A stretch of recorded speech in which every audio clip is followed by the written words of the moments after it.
Hello and welcome back to the Bird's Eye View podcast. We are here on Monday, June 8th, as the Toronto Blue Jays come off a series win over the Baltimore Orioles. I'm your host, Zach Worden, joined as always by Jori Negin-Shecter.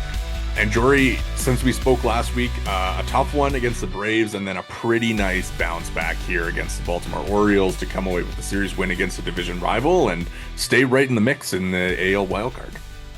They are just a half game back of the Texas Rangers as of recording, as the Blue Jays do pick up a big series win, thanks perhaps in part to some help from the Uppies. I mean, we'll probably get into that a little bit, but a great comeback effort by the Blue Jays, picking up a couple of big wins, and save for obviously a tough game one. The bats kind of showing up a little bit, certainly some signs of life from the likes of Ernie Clement and Valenzuela, both of which we will get into. Perhaps turning a corner. I feel like we've said that at the start of every episode, although this Orioles series certainly feels a lot better than maybe some of the other more recent series the Blue Jays have come out of. Yeah, I mean, you drop the first game of the series 13-3, and you come back and pick up a pair of nice wins. Obviously, Trey Savage kind of struggles towards the end of his outing there, and then things just kind of dogpile at the end. And what are you going to do about that? There's just that's kind of baseball, and they bounce back for the two nice wins. I think the one on Saturday, obviously, it was kind of like Ernie Clement and Brandon Valenzuela weekend at Rogers Center. Valenzuela now 3 home runs in his last four, has been the team's most valuable position player by F4 this year, which, again, if we had been saying that in April and May, then Well, he did certainly not get picked in our F4 draft, did he? no, I no, don't believe he he did did. not. And not only is he leading the team in F4, he's leading the team in WRC plus. Like, he's been doing it on both sides of the ball. It's been really incredible. But I think overall from the weekend, I mean, you have to feel good about taking 2 or 3 from a division rival, from a team that you figure is going to be in that wild card mix right there with you. I mean, you kind of look at the standings and how much confidence do you have in the Chicago White Sox sticking there? Probably not a ton. You look around the rest of the American League, the Rangers, the Orioles, the Astros are probably the teams that you're looking at in that range. So winning games against those teams is going to be really important the rest of the way. Yeah, you've just got to keep the door open, right? And you think of, again, the American League wildcard race is going to be, I believe, to borrow a term from the National Hockey League, is going to be a bit of a pillow fight. So, I mean, it is only early June, although I think we might be getting beyond the point of it's early, but still a lot of runway here. Obviously, reinforcements on the way on the pitching front, and surely the trade chatter will pick up in the weeks to come. I mean, we got our first taste of that with a couple of passing articles, but the sense you definitely get is that it's just a matter of, white knuckle time, hang on and get back to roughly 500, which the Jays are slowly but surely getting their way back to again. And if you can get to that point, if you can squeak a couple games above that, then you're gonna have a shot at least competing in a postseason race. Yeah. Let's dive in a little bit on these games. I mean, we can start with yesterday's 6-4 win, where the sixth inning 5-run rally kind of sparks them to that win, and the controversial play at second base where Ernie Clement, dives around one Gunnar Henderson on a double play A little ball, bit and of of a little course, bit of a slant route, I guess, or a little bit of an out route. I don't know what you want to. Not enough of a football guy to have all the terminology yeah, there. I think you know I don't even, yeah, again, like a wheel route, I guess, if you will, kind of wheeling around him there. Just yeah, interesting play. I mean, I think by the definition of the rule, the umpires called it correctly in the spirit of the game on the field. Like, I mean, what are you gonna do? I think, as far as, yeah, like Gunner didn't really make like that huge tag attempt because he's going to make the double play. But again, like reading through the rule, I think that they called it correctly. But of course, if I would understand the Orioles' frustrations with that one because of just how much of a banana that it looks like Ernie Clements made around Gunnar Henderson to kind of avoid the tag and get to second base. Yeah, not to mention in the ninth inning, the Orioles get dinged themselves for leaving the base path. Mind you, Varland does apply a very clear tag on the guy, which kind of differentiates the situations enough. But I mean, I can understand the frustration, but at the end of the day, you can't be making silly mistakes like that during what's ultimately a key division game. So, as far as the Jays are concerned, that fifth inning or 5 run rally, was it the fifth inning, sixth inning, whatever it Sixth was, inning, yeah. sixth inning, uh, just crucial to me. I mean, you go from losing a potential series to winning one. Yeah. Uh, just enormous. You got contributions up and down the lineup. Obviously, Yandri Pinyango had a big hit that inning as well. Yeah. A couple of big knocks, right? So, just this is a team that's clearly not gonna, be driven by its stars. So if you're gonna go 1 through 9 and have everybody contributing, then you're in much better shape there. Yeah, I mean it's kind of shades of 2025, right? It's you take advantage of some mistakes by the other team. You string together this rally where you get, as you mentioned, the big homer from Pinyango to lead off the inning. You get a double from Jesus Sanchez. You get Clement reaching on an error, and then with two outs, you get Okamoto single, RBI single, Jimenez double, Nathan Lucas RBI single off the pitcher. It was just kind of a 2025-ish rally, right? Where they string it together, put together a bunch of tough at bats and find their way on and take the lead. And I think if you're looking for signs that this Blue Jays team is going to, start to win games, like the more that we see innings like that and rallies and kind of stuff that we saw last year. I mean, they obviously want that to be kind of their identity again, to be this tough, pesky offensive team, especially when your stars are struggling in George Springer and Vladimir Guerrero Jr. So to have them step up like that and have so many different guys kind of contribute to that beginning, I think is a really positive sign, even though there was obviously the controversial play in the middle there. I mean, like they're a bit of a BABIP team at times, but We've heard that from how many pitchers at this point? Like even I Chris Sale after that start against the Braves, he kind of said, it seemed like everything they hit landed or everything they put in play landed for a hit, and it was very similar to Cam Schlittler saying they're gonna BABIP you, or however he phrased that. and that's just how they're clearly built to win games at this point. I mean, obviously it's not ideal. You'd like some power, but if that power is not going to come, then you got to find a way, and that's exactly what they did against the Orioles there in Game 3. Yeah, let's talk about game two. Obviously the Ernie Clement game, I suppose, if you will. He hits the homer, hits his first triple of the year, makes some nice plays defensively.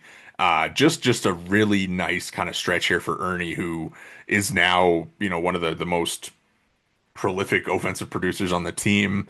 He is not leading the team in slugging anymore because Brandon Valenzuela passed him and Charles McAdoo's up there in 11 plate appearances. But, he's second on the team in slugging, which kind of hasn't been his game. And you kind of look at where he ranks in the major leagues and, he's up there for hits, for doubles, has just been a really nice offensive season for Ernie Clement, who has kind of just built on what he did in the postseason last year and been able to find his way to offensive prominence. And I would say that the defense looks like it's coming along a little bit as well after some early season struggles. By the looks of it, by qualified hitters in the American League, second in OPS. First in average, which is perhaps not a surprise. I mean, leading the league in doubles last I saw. I don't know if that's still the case. This guy might be an all-star.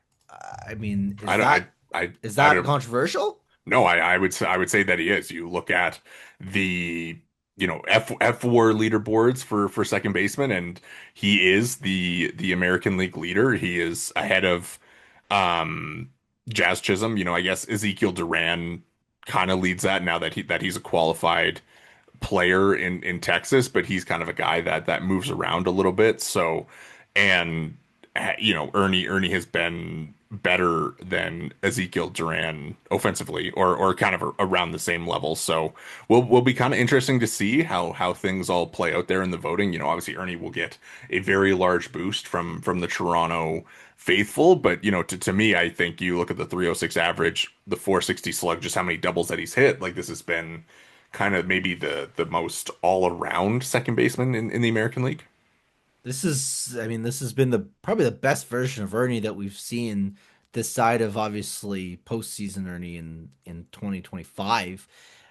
Obviously, defensively at second, there's still been mixed results by stuff like it's above average, but I mean, certainly a sign of good things to come, perhaps. We saw that incredible defensive play he made, late in the game. And like, if he's gonna get back to being that version of him, this is a genuine star in this league. Maybe not a superstar, but you want to talk about a guy that can be your second or third best player on the team.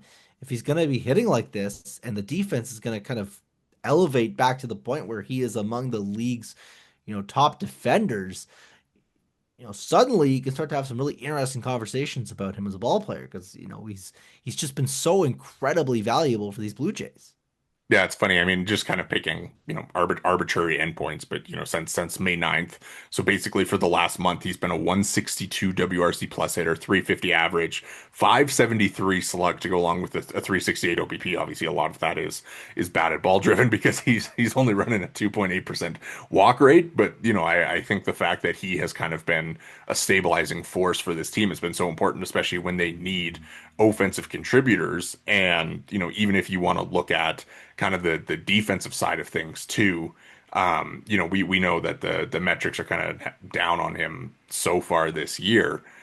But again, we see that nice play the other day. Even if you look among like second base, the second baseman in baseball, since the middle of May, he is sixth in fielding run value with two. Kind of right in the mix there, atop the leaderboard. So it kind of seems like everything's coming together for him at the right time right now. And if you're talking All-Star games, I think he's pretty close to being a lock at this point for the Blue Jays, I would almost say.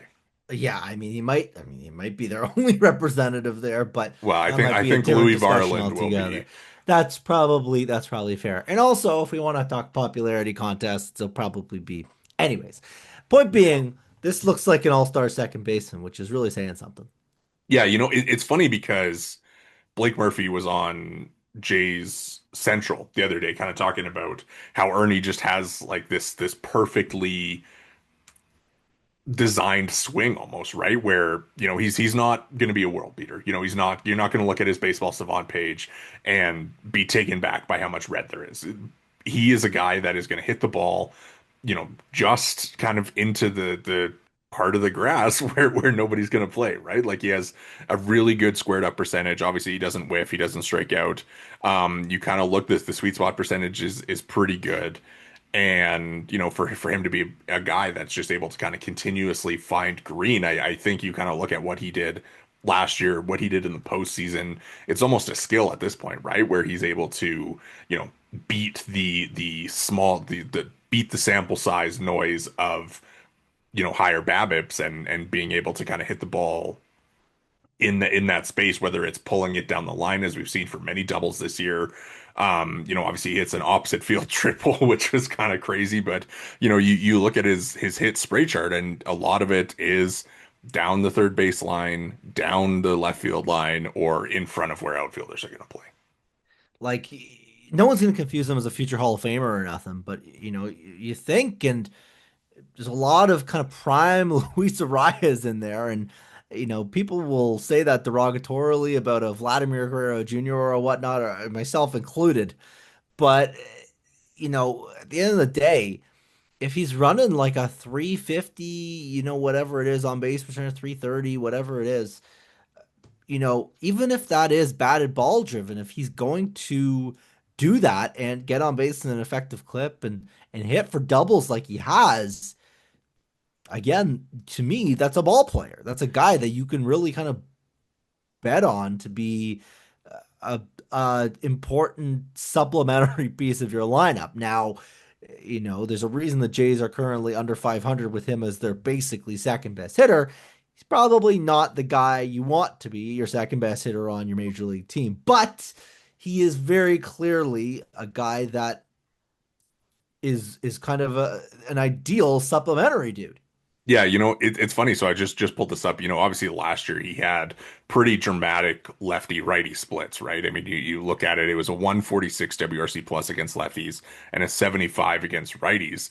And this year he's just been raking against righties. This year it's a 123 WRC plus against righties with a 317 average and a 107 against lefties. And again, to your point, like he's a guy that you want to be doing this from lower down in your order, just based on kind of the profile and obviously the slug has shown up for him recently, but imagine kind of having this high average guy who puts the ball in play a bunch when you have runners on in front of him.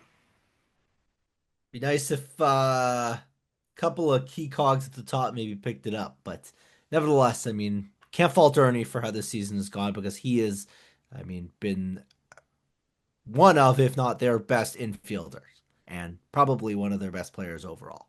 Yeah, it has been really cool to see him come all this way from obviously, everybody talks about the DFA from the A's and the Guardians, but I think even, seeing his career in Toronto progress from this guy who gets signed to a minor league deal, breaks in Buffalo, earns his way up in 2023, gets just a ton of playing time in 2024, and is a really solid contributor, and then kind of takes like that postseason star leap in 2025 to this point where he's getting hockey jersey giveaways, fan favorite, and is really backing it all up with his play on the field. It's just been really, really a fun story to see.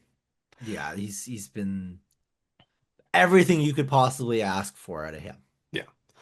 Another fun story, another guy who is kind of right there with him as far as where did this guy come from is Brandon Valenzuela, who, as we record here, is the Toronto Blue Jays F WAR leader in 2026. He is the Toronto Blue Jays WRC plus leader right now. He has 7 home runs, for a guy who didn't start the year with the big league team. I don't know like how many good things you can say about what this guy is doing right now. Obviously, everybody wants to talk Tyler Heineman and Brandon Valenzuela and what you do when Alejandro Kirk comes back, but is it even a conversation? I don't think that it's a conversation, right? Well, there's an asset question about it. I mean, you and I both know that. But if he is literally your most valuable hitter, I think that you're probably past the point of finding a way to retain Tyler Heineman, right? Tyler Heineman himself is a phenomenal defensive catcher and would almost certainly get nabbed off waivers just based on the dearth of talent at the position. But at the same time, you just there's no universe that Brandon Valenzuela can be sent down at this point. He has very, very clearly made it obvious that he is a big leaguer, and he's made it clear that he's probably a capable starting catcher for a lot of teams. Now, the Blue Jays obviously have the luxury of Alejandro Kirk back there, but Brandon Valenzuela's future is probably as a backup catcher for these Blue Jays, unless perhaps he's used as an eventual asset in a deal, but in the immediate term, in the relatively short term, this is a guy that should be in your lineup as much as humanly possible. Yeah, it's incredible. Obviously, they eliminate the leg kick, and he's been a completely different hitter, right? I think you look at the numbers, his first 15, 16 games or so. This is a guy who had 5 hits. He was running a 40% strikeout rate, a 9 WRC plus. He was hitting 147, 171, 235.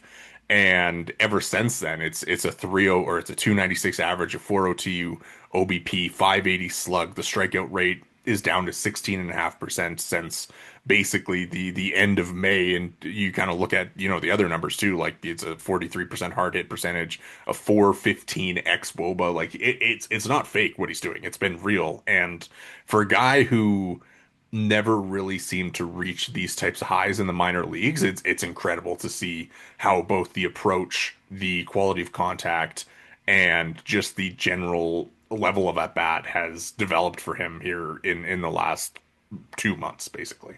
So now the question, I guess, is what do you do? Because he's very clearly a guy that has to remain with the big league club. And we've got Kirk now getting in some rehab work in Dunedin. He It played sounds like he'll be with Buffalo tomorrow. so he's very clearly on the doorstep. Uh, there's no need to rush him back, evidently, because you've got, your answer to the successor question, so to speak. But obviously, you're going to have to figure out what you plan to do with Brandon Valenzuela. So, what do you do to keep this guy in the lineup? Is this a case where Springer ends up bumped out of the DH spot for Vladimir Guerrero Jr. and Brandon Valenzuela ends up at first base? Well, does his bat play enough at first when he's hitting like this? It does, but on the whole, you know, upside wise, is he as capable as a first baseman as he is as a catcher? And then there's the conversation about, well, Alejandro Kirk, maybe you want him to be DHing a little bit more, and it's just there's a lot of maneuvering that seems like may be on the horizon here. I don't know. It's obviously a complicated situation. Yeah, I think you look at it. I think, the expectation that Alondra Kirk is going to come in and play every day, right away. I kind of wonder if that's a little overblown, especially for a guy coming off a broken hand. Hitting is obviously extremely hard, and doing so with a broken hand is also, or when you're working your way back from a broken thumb, is also an extremely difficult thing to do. So I kind of wonder how they manage his workload when they first come back. But even beyond that, like you say, it's going to be a tough discussion because this guy is hitting so well. You look at putting a guy like that into a DH spot, it kind of limits your roster flexibility in game, right? Especially with a guy like Alejandro Kirk, who they have needed to pinch run for in the past. And if you have Brandon Valenzuela as your DH and, you can't move him to catcher or else you lose that DH. Obviously, you're probably willing to do that later in games, but it's not exactly the ideal scenario. John Schneider was asked about carrying three catchers, and he said it's something they could do, but it wouldn't be his ideal preference. So, I think it's a complicated question. I think to me, you kind of get Kirk back and you kind of see how he looks and you kind of go from there. I think, like you said, there's probably room for maybe some more off days for George Springer. We're not 100% sure how things are looking kind of with his toe, and, obviously the results just haven't been there. So if you want to give him some more off days and, like you say, put Valenzuela at first and slide Vladdy to DH, or however you kind of want to move things around that way, there's definitely options. But it's gonna be a tough conversation. And, I think for Valenzuela, like it sucks because he's like put himself into like such a good spot as this team's, even more than a backup catcher, right? Like the way that he's playing is as one of the best catchers in baseball right now. Like he is one of the best defenders, one of the Yeah, best hitters. he's been incredible. Here's what I guess, and again, it's kind of all related to this, and I saw a tweet over the weekend talking about this Blue Jays team providing playing time on merit. And it's a quote from John Schneider from back in about February, March, where they came into the season, they had about 45 different pitchers, and who knew who was going to be starting? And obviously, we know how that has turned out. But at the time, the discussion was, these are all big kids. They can all figure out how to make it work. And it's going to be a matter of if you pitch well, you're going to get the chance to play. Now, that is obviously kind of changed on the pitching front, but on the hitting side, very clearly there's some guys that have, meritocracy wise, guys like Valenzuela, guys like Hendrik Pinango, that have very clearly established themselves as big leaguers and as big league contributors. So as the Blue Jays seemingly start to get healthy here, what I wonder is if you have to have these tough conversations and be like, you know what? Despite the circumstances, despite the quote unquote veteran pedigree of a guy like a George Springer, of a guy like Addison Barger, as much as you could call him a veteran, to me, I think it just becomes a question of, are they going to stick to their word and continue to trot out the best possible team? Because right now they're not in a position where they can be flexible. They're going to have to win as much as possible.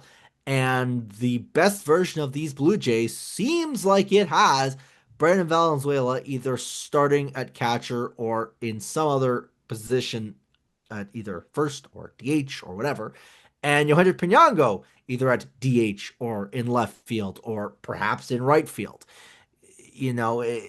It's very clear to me that these are guys that are not options to be sent back to AAA. They've just been too good. Yeah, yeah, 100%. I think that's pretty clear. Like when all these guys come back, obviously, McAdoo hasn't been used all that much, although he is a right-handed option, which they all of a sudden don't have very many of. Lenny and Sosa, when he comes back, I don't know if he claims a spot again on the major league roster based on the way that he had played. But one thing that's interesting to me, like kind of with this conversation about like merit is, if this team is going to win a World Series, win a playoff round, make it to where they want to. George Springer kind of has to be a part of that, no?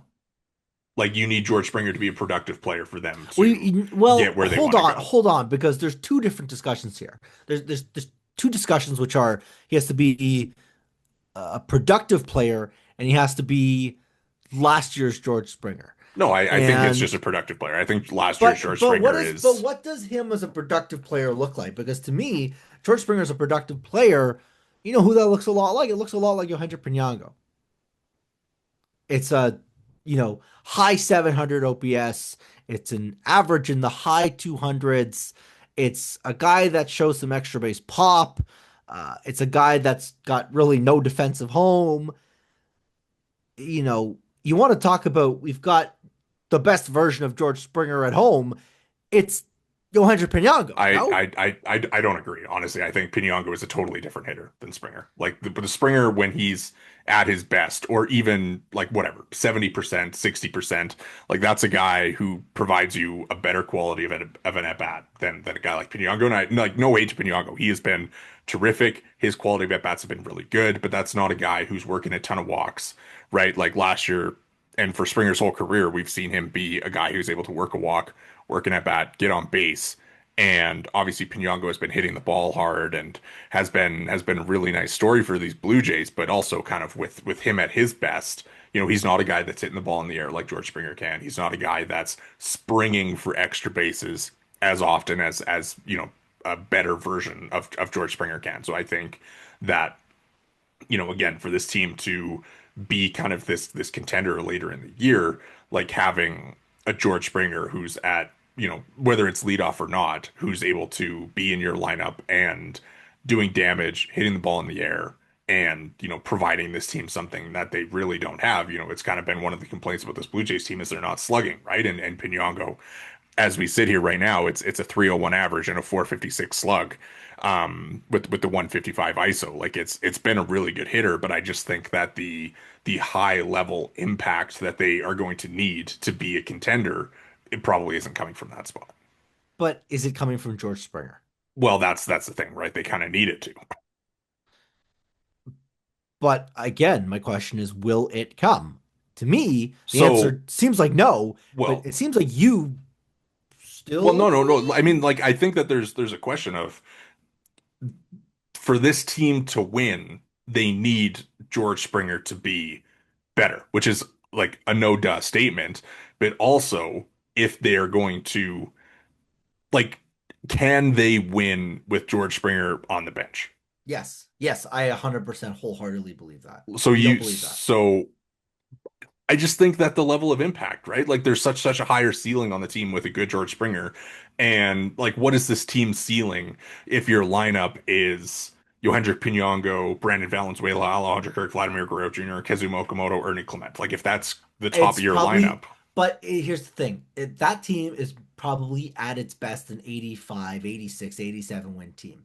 But this year, that's going to get you into the postseason potentially in a really weak American League. is it gonna And win you anything in the postseason though?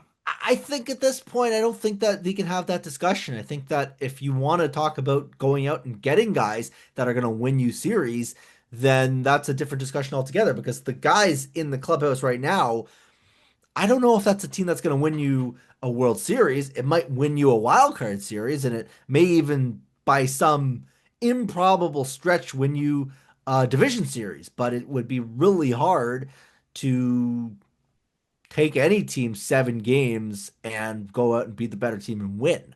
Uh, so that becomes a question of, do you go out and trade like a JoJo Parker for Yordan Alvarez, which is obviously not happening, but is the type of impact you're going to have to try to accumulate here because George Springer was supposed to provide, say, 70% of that, and he's provided about 30% of that.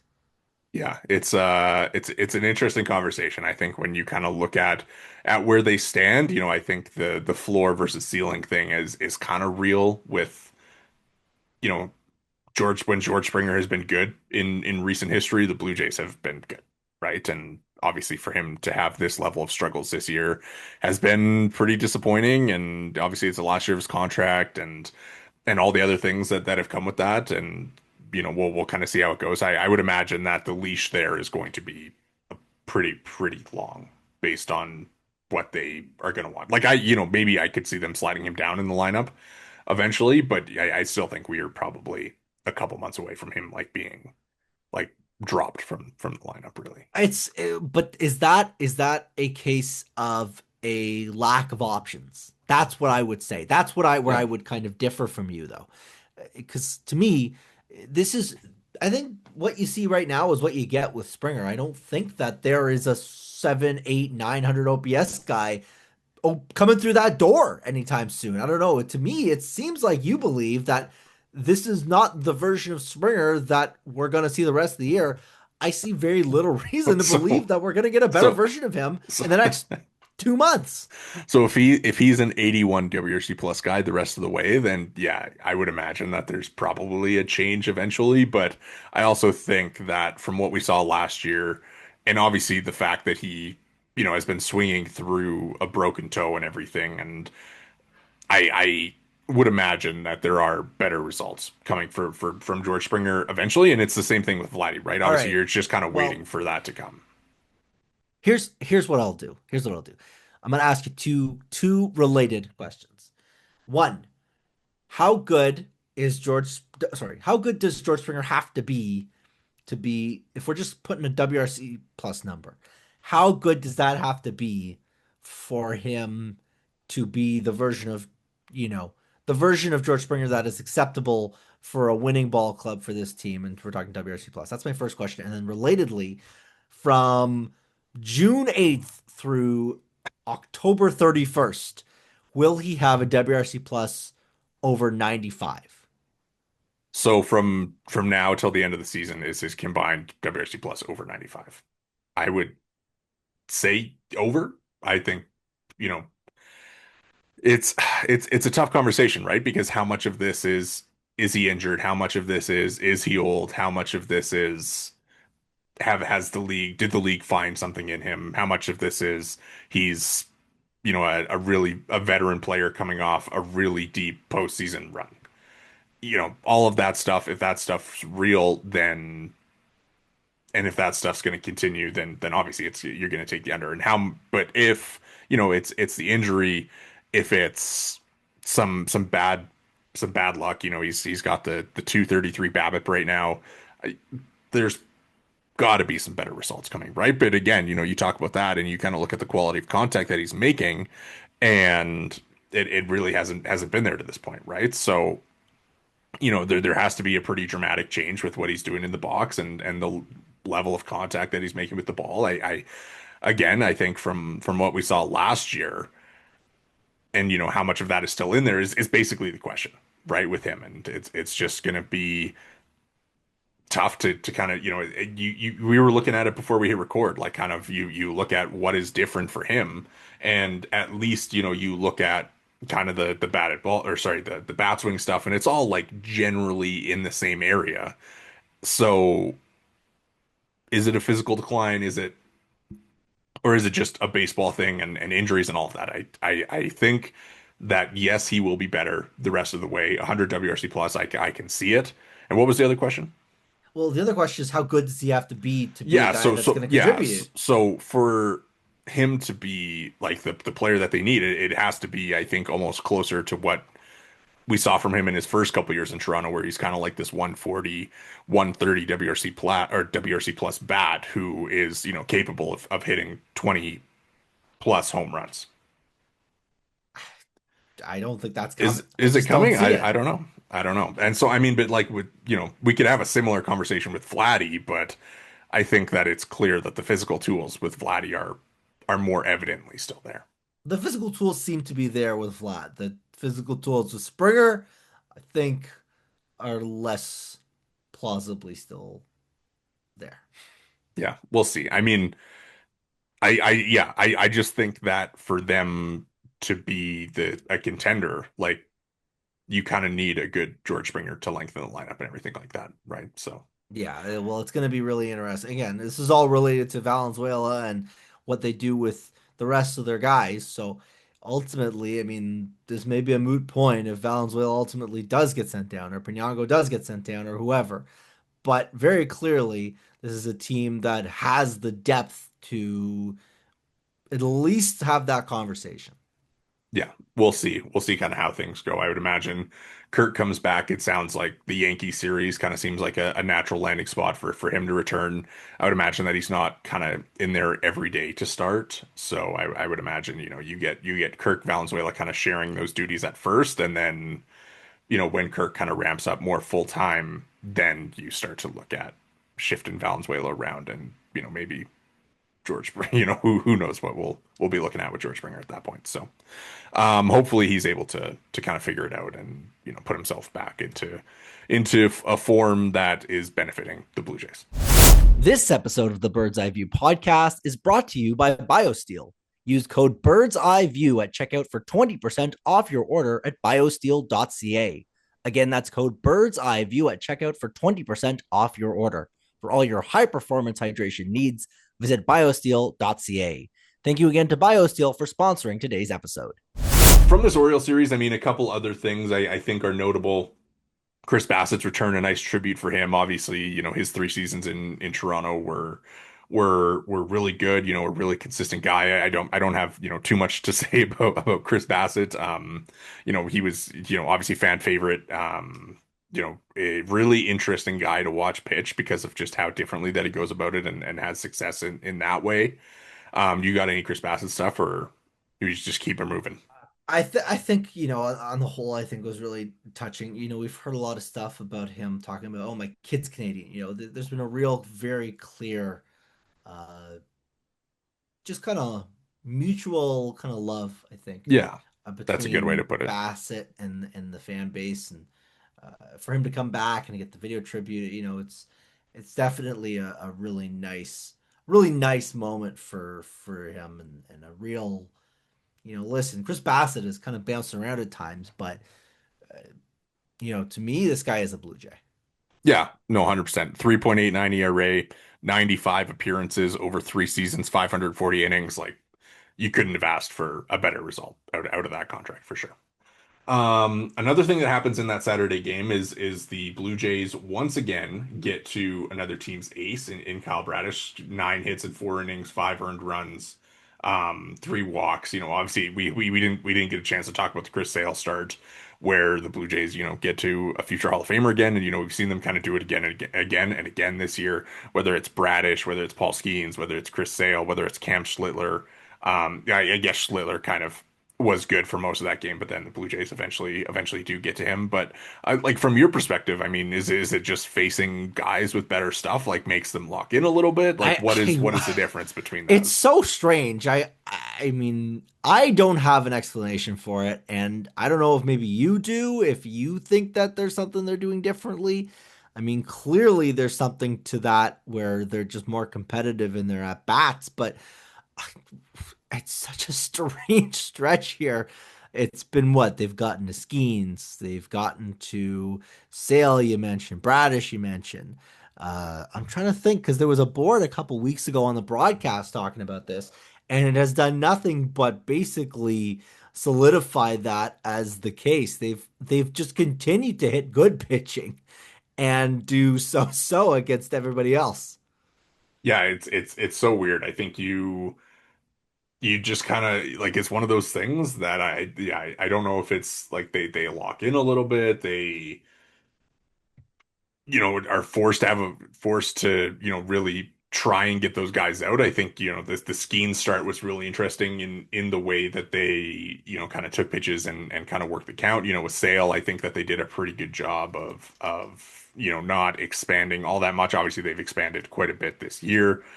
I kind of look at how they do with two strikes against certain pitchers, right? Like just kind of not being put away in those counts. And against Skeens, they had 7 hits with two strikes. Against Sale, they had 6 hits with two strikes.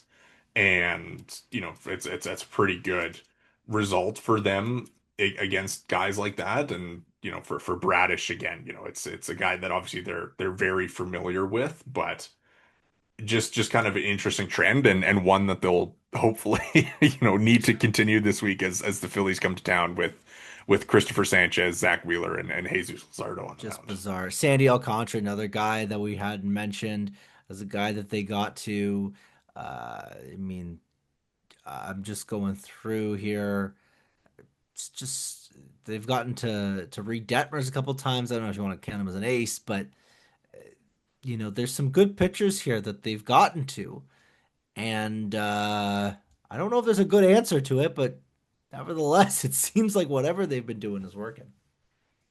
Yeah, will be kind of an interesting trend to monitor. I think it's tough to quantify stuff like that, but it's just kind of one of those things that has certainly been happening on the baseball field. So.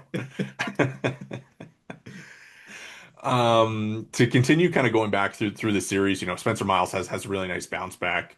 Yesterday, or sorry, in that Saturday game as well, after giving up, um, I believe it was 6 runs to the Orioles the last time out. I think, for him, like we've talked about him a bunch this year, like just so impressive what he's doing at this point. And, for him to now be doing this where he's, playing the game with opposing teams who have seen him once already and to kind of go back and give them 5 strikeouts over 4 1/3 and only have 1 earned run allowed when he left the game. Of course, obviously Jeff Hoffman comes in and allows his base runner to score, but Spencer Miles, I mean, like kind of for you, like is like how is he doing this? Really, I think is kind of the question. It's been remarkable for sure. This is a guy that was a Rule 5 pick. It can't be overstated that this is a guy that was not expected to be pitching in anything resembling leverage, and right now appears to basically be their fifth starter, de facto, and would probably be a shoe-in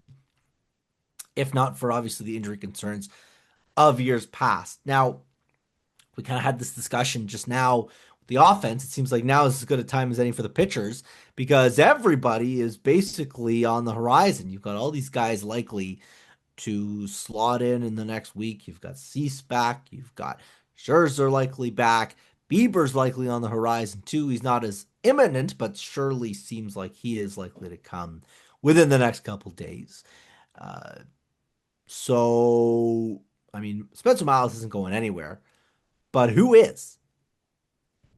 Yeah, I think there's a full conversation to be had here. Obviously, Spencer Miles, I think you move him into kind of that long relief role, right? And maybe that means you say goodbye to Simeon Woods Richardson without seeing him pitch in a game. Maybe he pitches tonight, but obviously they trade for him. We haven't had the chance to discuss his acquisition yet, but I think you kind of look at the trio in the bullpen there, Yariel Rodriguez, Connor Siebold, and Simeon Woods Richardson. And like, I mean, I think that's a pretty easy 3 guys to point to as the replaceable ones for sure. And I think Scherzer and Cease, we should see them in this series against the Phillies. Obviously, we'll see how that all kind of plays out. Obviously, they threw side sessions yesterday. I would imagine that we'll learn today what the plan is for them. But I think you move Miles back into the bullpen obviously would be good for him, kind of with the workload that he's been tasked with handling after coming off being a Rule 5 guy who had never pitched above single A before is incredible the way that he's handled that and been able to do that. But I kind of wanted to ask you about the rehab appearances. This week all three. Cease, Scherzer, and Bieber all pitch in AAA Worcester, and all three of them had mixed results. And I mean, obviously, what rehab starts, you don't really care about the results. But interesting that Worcester was able to get to each of those guys. Yeah, I mean, you want to know what I do is you look at the pitch count and you plug your nose and you hope for the best once they're at the big league club. It's not ideal. I mean, especially obviously not a one-to-one comparison given that it's, AAA versus, basically the Florida League, but Tarek Skubal had his first rehab outing and struck out six and walked none and diced up whatever poor children he was dealing with. But not the case for, at one time presumptive Cy Young favorite or thereabouts Dylan Cease and uh, Max Scherzer has had his share of Buffalo starts, I feel like, over the last 2 years. None of them have been anything particularly to write home about. And then Shane Bieber, I mean, I would say this is his first real competition he's faced in about 6 months, unless you really do want to count that Florida stretch there. I hope it's just the noise of a first start back and a couple of unfortunate circumstances, whatever, but it doesn't fill you with confidence. Now, I also think it's worth acknowledging that Trey Savage did not exactly blow the doors off in his first couple of rehab starts, and he obviously came back with more than enough juice in the tank. Uh, but Yeah, I I think think watching the starts too, like they're not, they're not trying to compete and get guys out, but they're, very clearly working on what they need to work on to get their pitch count up and, be able to throw every pitch and kind of get a feel back for it. So I'm not really concerned at all. But yeah, this is the priority number one is get them back to the big leagues. yeah, Everything else after that is second. yeah.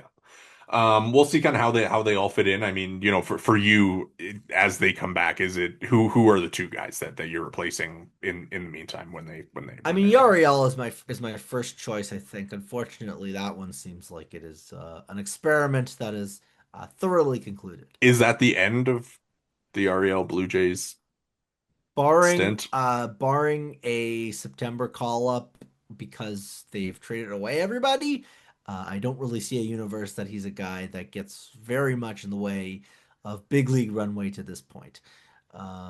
The other guy, I mean, you're probably right. We talked about this kind of before we recorded. It's probably Simeon Woods Richardson, and you're probably right.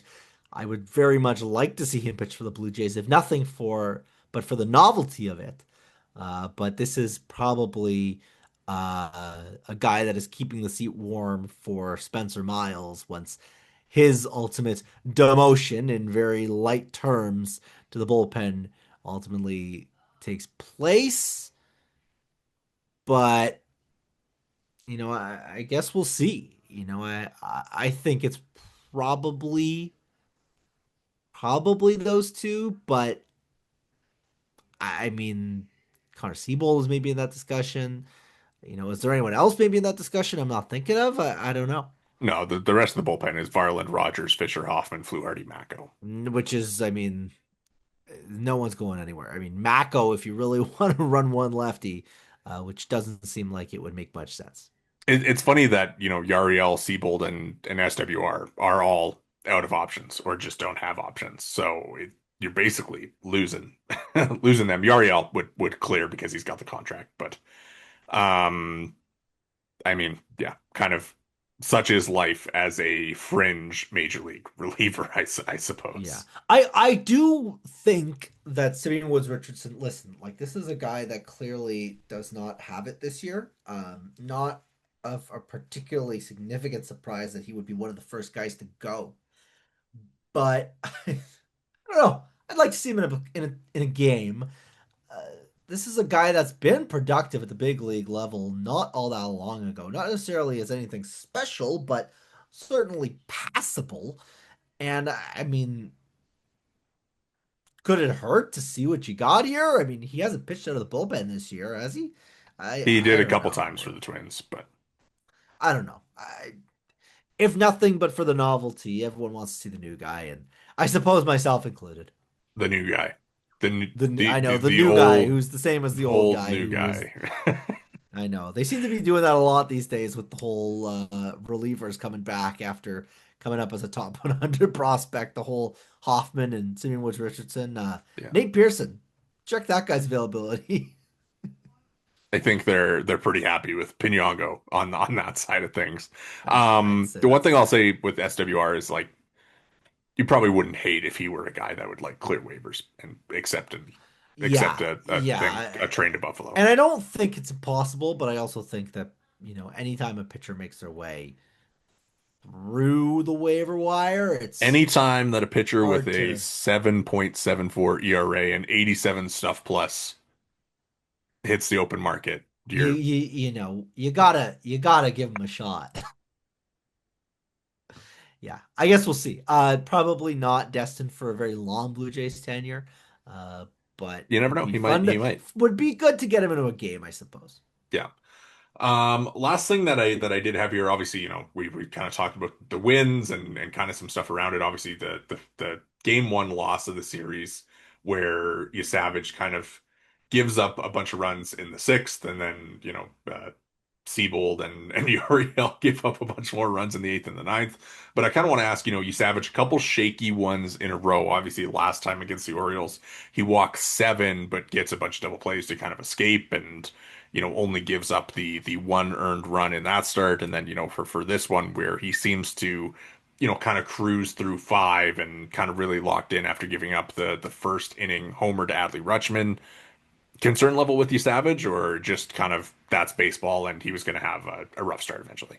I mean, I think there's kind of two ways about it, right? Like this is very clearly a guy that was not going to sustain an ERA under two. Like that was never coming.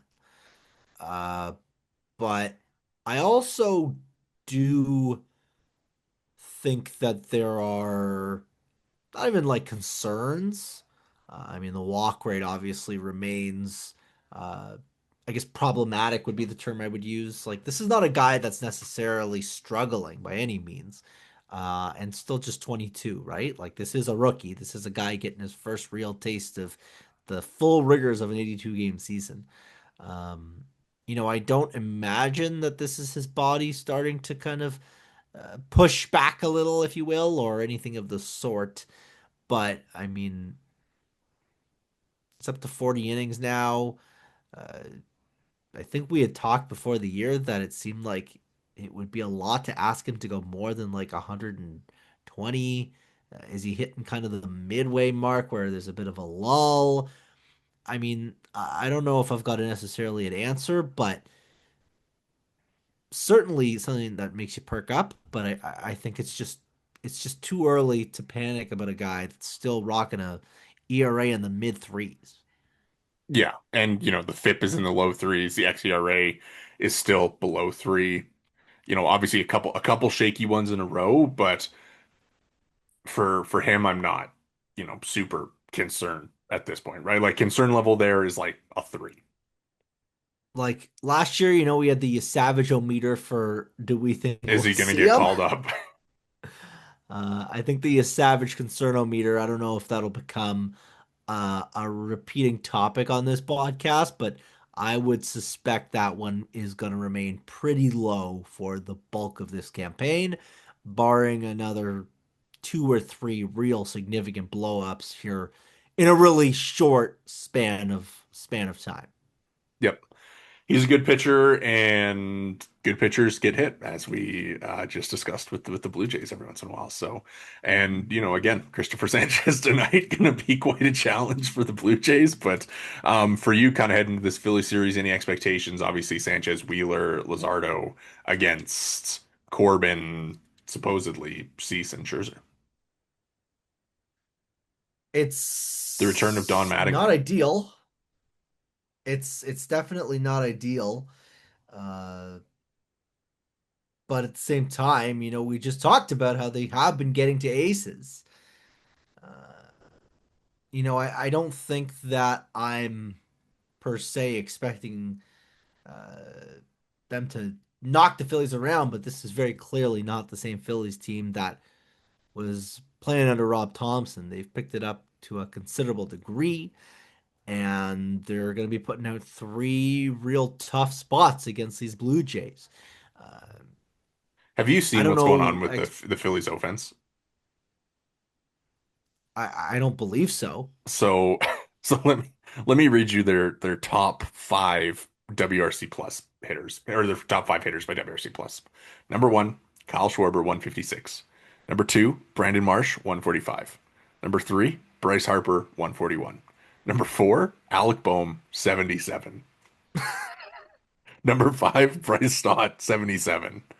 And Just I a was little saying the bit of a Jays drop off. are, oh my God, talk about top heavy. Well, I think your answer is very clearly you've got three guys to circle on the lineup card and don't let them punish you. I think that's very clearly the strategy for this one. Yeah, Patrick Corbin. I mean, all he's got to do is limit the lefty damage, right? And then he'll be good. It's so easy, right? Yeah, no, but obviously it's going to be important for the Jays. A chance to get back to 500 once again. Uh, just just win ball games, man. Just find a way. Because we're approaching mid-June, and we talked about this being a really huge homestand, and they've gotten off on the right foot against all odds, picking up 2 wins against the Orioles, and now you're gonna have to keep that rolling.